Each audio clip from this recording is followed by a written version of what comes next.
Hi, this is Paul Berkoven with Elk Spring Education, your place for financial and real estate know-how.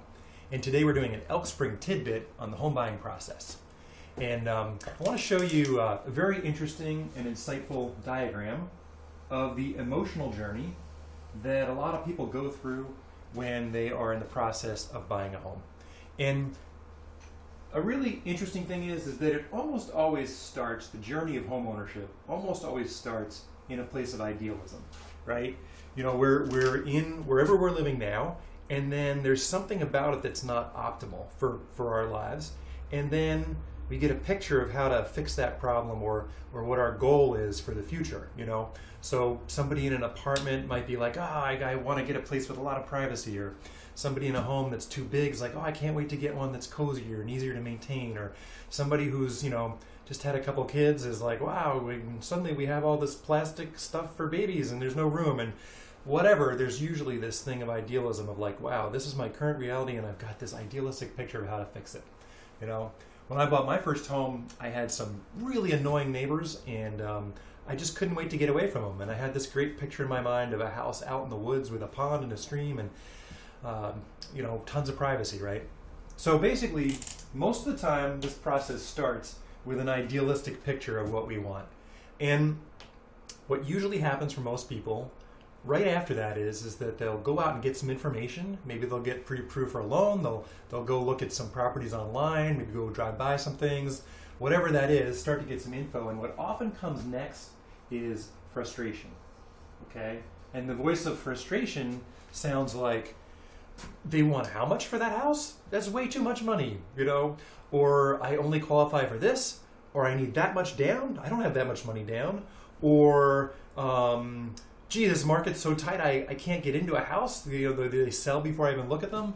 There's all kinds of versions of the voice of frustration, but it's often what happens when we take an idealistic picture and then go get some real world info, right? There's this moment of frustration, and there are people who get stopped right there. Some of the ones who don't get stopped go to an even more intense place, which is the voice of defiance, the place of defiance.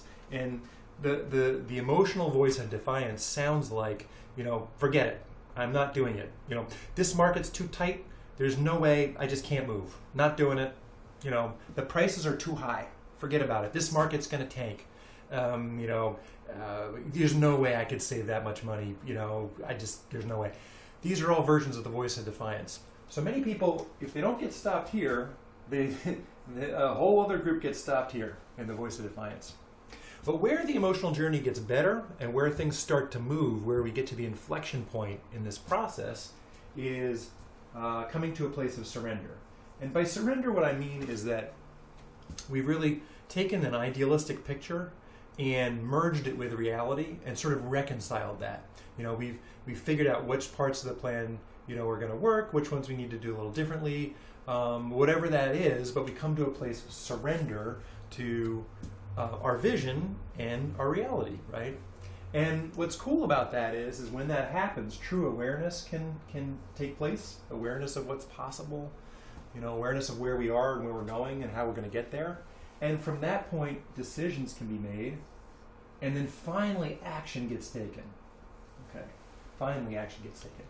So there's a couple of reasons to be aware of this roadmap, this diagram of the emotional journey.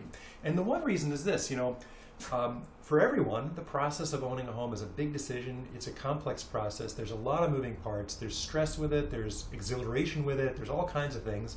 And an emotional journey is part of it. It just is. On some level. It's different for everybody, but on some level, it'll be part of it for you. And it's really good to know where you are. You can use this as a roadmap to be like, okay, right here I'm in my idealistic phase, and if you hit this phase or defiance, know that that's the voice, know when you're at the place of awareness from having come to surrender. If you're somebody who is in a homeownership purchase decision with another person, with a partner, for example, it can get really interesting because one of you guys could be here, ready to take action, and the other one's here, and then that leads to some very fascinating conversations. And of course, the person who's here can say, hey, I know where you are, let's just get you around the bend. The other reason that this is a very important diagram to know, most important reason of all, is this.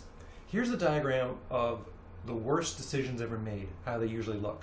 Super bad decisions, they look like this. They look like idealism, action, right? Going so fast that the marker doesn't even work. Bam, action, right? I always kid around and say that's the checkout line at Walmart. You know, just, oh, I want that. Bam, bam, bam, right?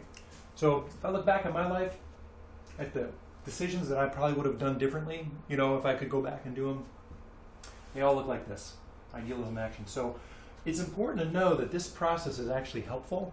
It's one that serves a good purpose.